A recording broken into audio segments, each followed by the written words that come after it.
We are the Gujarat Technological University.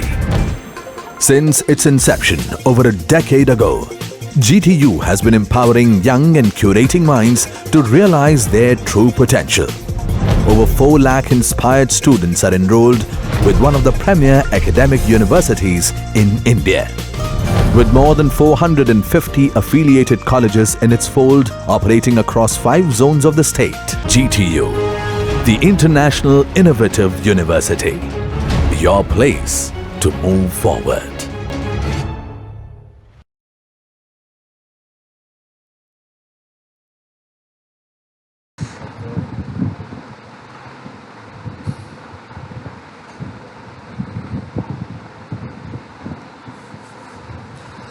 Okay students, तो आज का हमारा टॉपिक है industrial revolution and agriculture revolution.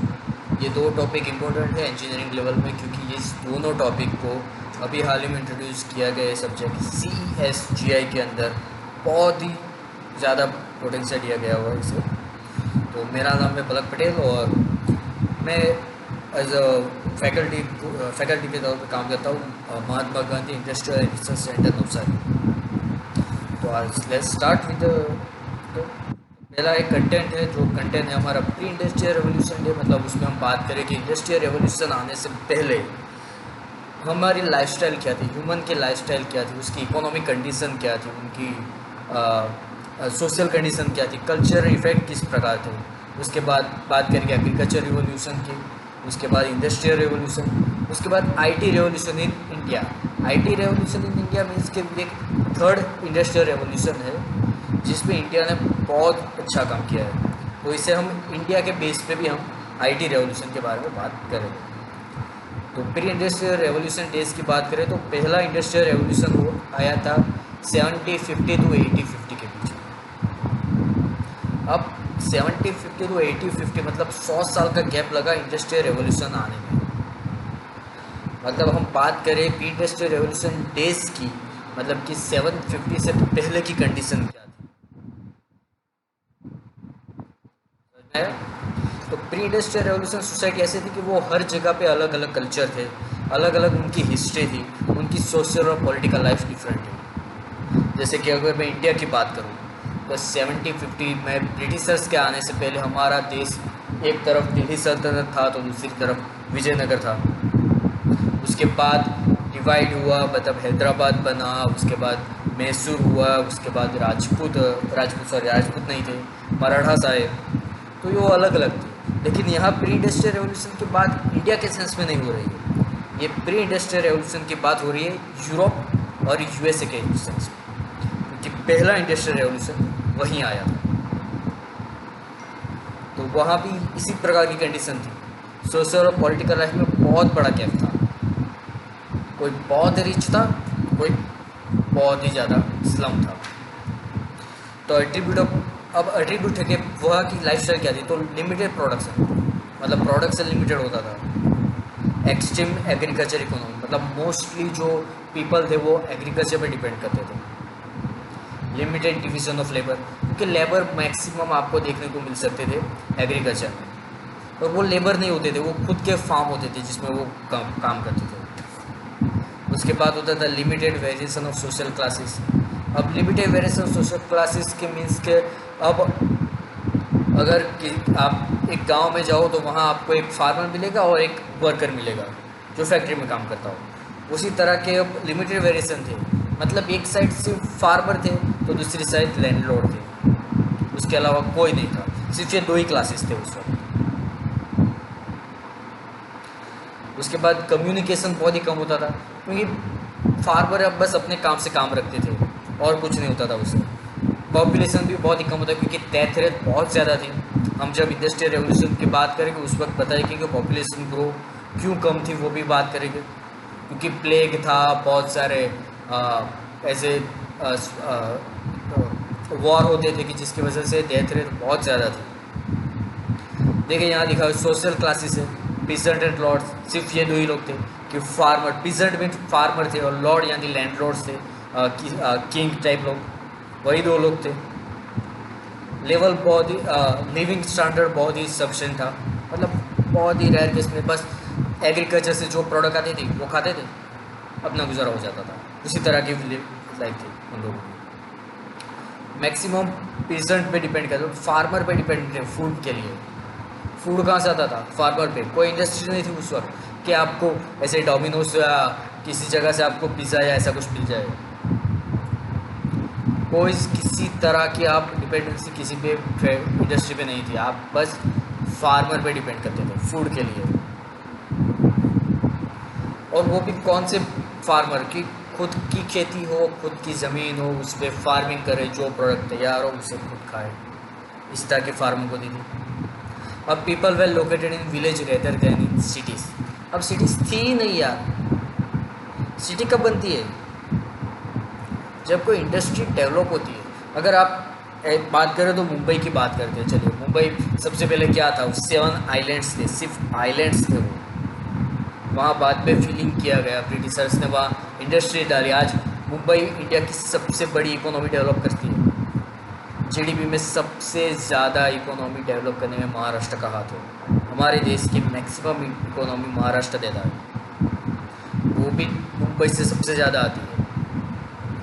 7 islands को आज इंडस्ट्रियल हब बना के बैठे हुए हैं हम लोग। वो सिटी बन गई क्योंकि इंडस्ट्री डेवलप होती है तो वहाँ लोग आते, वर्कर आते, उसके बाद वहाँ वो वर्कर्स के लिए काम शुरू होता है, कुछ अलग अलग काम शुरू, वो वहाँ रहना शुरू करते हैं। उसके बाद इंडस्ट्री बनती है तो उन लोगों के लिए शॉप्स बनते हैं, कुछ स्कूल्स बनाए जाते हैं, हॉस्पिटल्स बनाए जाते हैं। तो जैसे डिमांड क्रिएट होती है इंडस्ट्री आने की वजह से, लेबर आने की वजह से, तो वो सिटी डेवलप हो जाती है।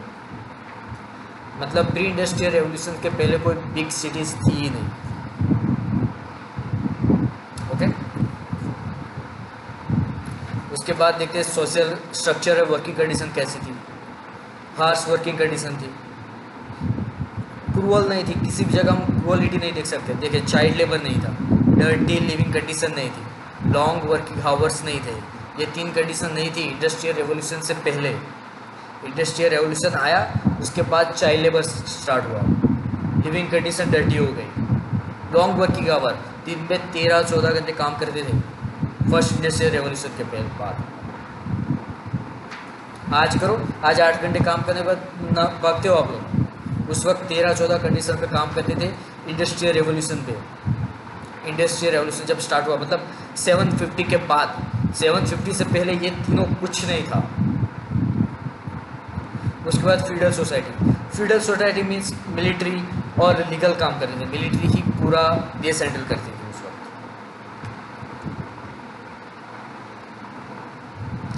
मतलब कि मिलिट्री ही आपके पॉलिटिकल इशू को हैंडल करती थी। अगर दूसरे सेंस में कहूँ तो जिसके पास ज़्यादा लैंड होगी वो किंग होगा, वो किंग की मिलिट्री संभालेगा, पॉलिटिकल इशू भी वही संभालेगा। ओके, इकोनॉमिक एक्टिविटी कैसी थी प्री इंडस्ट्रियल रेवोल्यूशन पहले? मतलब फार्मर खुद खेत में काम करे, खुद बनाए, अपने फैमिली को खिलाए। मार्केट एसेस था ही नहीं उस वक्त। अगर मार्केट एसेस होता ही नहीं तो फार्मर मार्केट में क्या लेके जाएगा? कुछ नहीं। जो भी बनता था फार्मर खुद अपने लिए लेता था, अपने फैमिली के लेता था। कुछ बच जाता था तो स्टोर करता था, लेकिन उसे मार्केट में नहीं डालता था। मतलब खेत अपना, ज़मीन अपनी, उस पर खुद काम करो, जो भी प्लांट हो करेगा, जो भी उसमें से प्रोड्यूस हो खुद कंज्यूम करो, मार्केट तक जाने की ज़रूरत ही नहीं है। इकोनॉमी एक्टिविटी कुछ थी भी नहीं। मतलब अगर मार्केट में जाना ही नहीं था तो फिर कहाँ से इकोनॉमी होगी? सिंपल। अब various type of economic system थी उस वक्त। हंटर्स एंड गैदरर्स थे। हंटर्स एंड गैदरर्स मतलब शिकार, हंटिंग करना, वो सिस्टम थी। लुकिंग आफ्टर लाइफ स्टॉक्स, मतलब गॉड्स थे, कैमल्स थे, उसके बाद क्या कहते हैं उसे, सीप, उन लोगों को पाला जाता था, उन लोगों को अपने पास रखा जाता था ताकि वो लिविंग स्टॉक्स थे, उससे आपको फूड मिल सकता था, मीट मिल सकता था। अभी उन लोगों ने मिल्क ड्रिंकिंग स्टार्ट नहीं की थी प्री इंडस्ट्रियल रेवोल्यूशन से पहले, वो प्री इंडस्ट्रियल रेवोल्यूशन के बाद ड्रिंकिंग, सॉरी माय मिस्टेक। तो लाइफ स्टॉक रहते थे, मीट मिलता था उन लोगों को शिप से। शिफ्टिंग कल्टीवेटर्स मतलब शिफ्टिंग फार्मिंग बहुत ज़्यादा होती है, आज भी अफ्रीका में होती है शिफ्टिंग फार्मिंग। शिफ्टिंग फार्मिंग क्या है वो हम आगे एक स्लाइड है उसमें डिस्कस करोगे, मैंने लिखा हुआ है, चलो आई थिंक मैं मिस कर गया।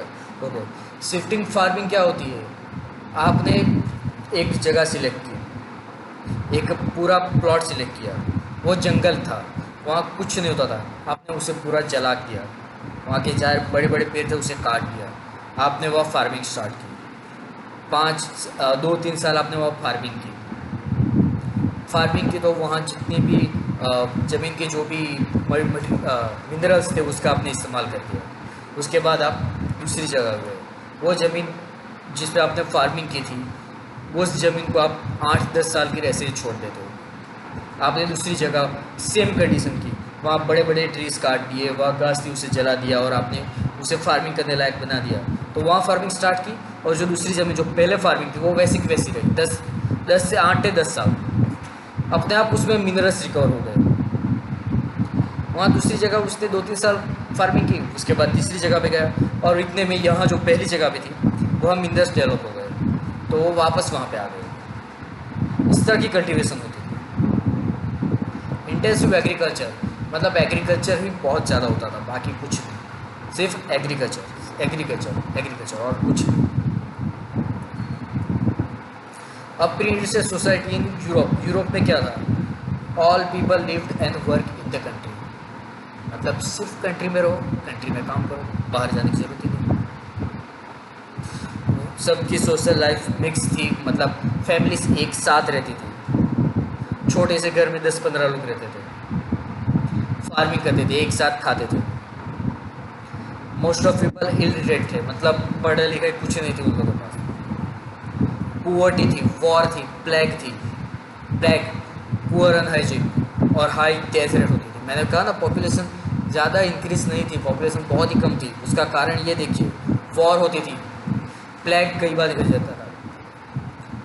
हो जाता था। उसके बाद हाइजीनिक कंडीशन, मतलब आप बहुत ही डर्टी कंडीशन में रह रहे हो, कुछ हाइजीनिक नहीं था, फूड जैसा मिला वैसे खा लिया, उसे वॉश भी नहीं करते थे, कुछ भी नहीं। Pre industrial population did not increase Europe 100 years, मतलब 100 साल तक यूरोप की पॉपुलेशन इंक्रीज नहीं हुई थी, क्योंकि वॉर होते थे, प्लेग होता था, हाइजीनिक कंडीशन रेयर थी। और एक्चुअली एक और बात थी इस यूरोप के लोग फ्रूट नहीं खाते थे। वो लोग मानते थे कि फ्रूट खाना अनहेल्दी है, फ्रूट खाओगे तो बीमार हो जाओगे। ये वो उस वक्त की सोच थी, क्योंकि इलिटरेट थे, पढ़े लिखे नहीं थे, तो ऐसी चीज़ें तरत वो एक्सेप्ट कर लेते कि अगर फ्रूट खाओगे तो बीमार पड़ोगे, और वो फ्रूट नहीं खा रहे थे। जो एक्चुअली आज अगर आप डाइटिंग पे हो तो फ्रूट ना खाओ तो यार पॉसिबल ही नहीं है। मतलब आज तो हर इंसान फ्रूट खाता है, सुबह मॉर्निंग से स्टार्ट करता तो शाम तक, फ्रूट के बगैर तो दिन ही नहीं निकलता।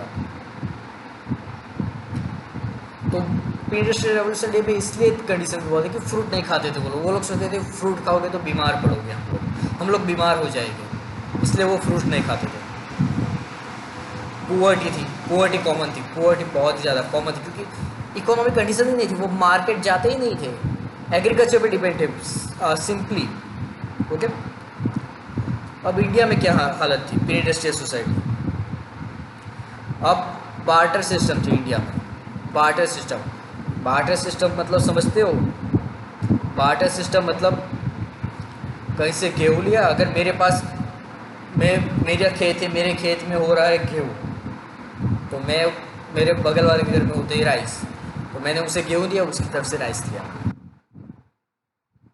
मेरे घर में हो रही है मिल्क, क्योंकि मेरे पास गाय है, मैं मिल्क बनाता हूँ। और सामने वाले के घर में कोई फूड प्रोडक्ट तैयार होता है, वो एप्पल तैयार करता है कहीं, तो मैं क्या करूँगा, मैं 1 लीटर दूध उससे दूंगा और उससे बोलूँगा कि यार तू मुझे थोड़ा फ्रूट दे। तो ये बार्टर सिस्टम होती थी। उसके बाद कॉइन्स आए तो वो सिस्टम चली गई। वेरी सिंपल लाइफ थी, मतलब हमारे पास किसी भी तरह की एक्सपेक्टेशन नहीं थी कि मुझे हाई लेवल पे जाना है, मैं अपने लाइफ में खुश हूँ, मेरे पास जो है बस इनफ, सेटिस्फेक्शन। सिंपली वर्ड में कहूँ तो पीपल सेटिस्फाइड थे अपनी लाइफ से। सोशल बॉन्ड स्ट्रॉन्ग था, अरे एक ही घर में सब लोग रह रहे थे तो सोशल बॉन्डिंग तो स्ट्रॉन्ग होती ना। तो नेचर वर्शिप करते थे, इंद्र, वरुण, सूर्य, अग्नि, ये तीनों नेचर है। इंद्र मतलब बारिश, वरुण मतलब वायु, सूर्य मतलब सन, अग्नि मतलब आग। हम इनकी पूजाएं करते थे उस वक्त। और आप यकीन नहीं करोगे, आज आप इंद्र को इतना पावरफुल नहीं मानते, लेकिन सबसे पहला अगर किसी ने गॉड माना है तो इंद्र को गॉड माना है, बारिश को गॉड माना है। तो हम नेचर की पूजा करते थे। उससे भी पहले की अगर बात करूं तो वो लोग ट्रीज की पूजा करते थे, प्लांट्स की प्रे करते थे।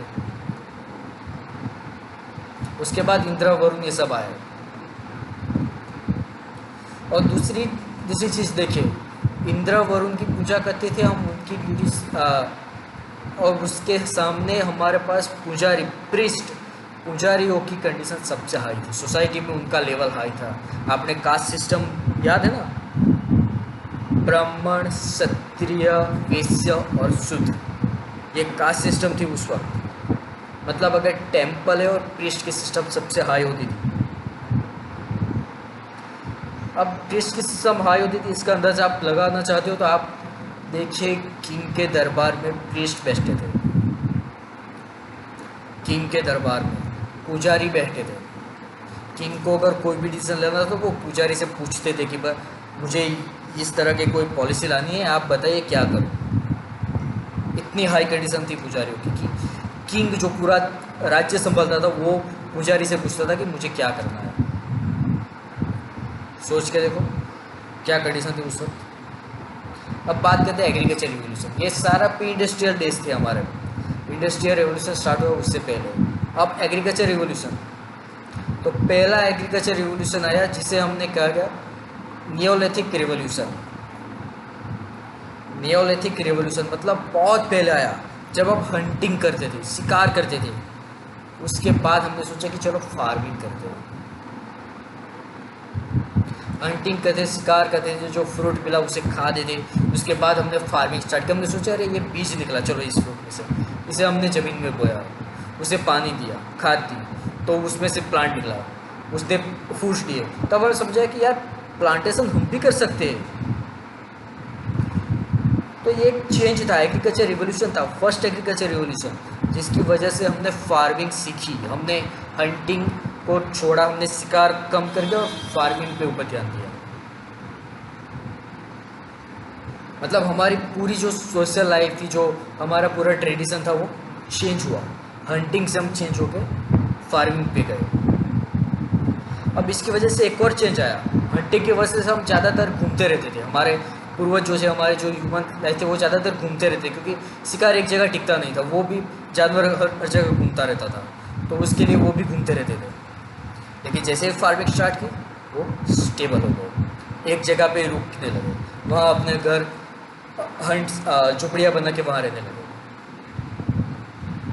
उसके बाद आया सेकंड एग्रीकल्चर रिवोल्यूशन।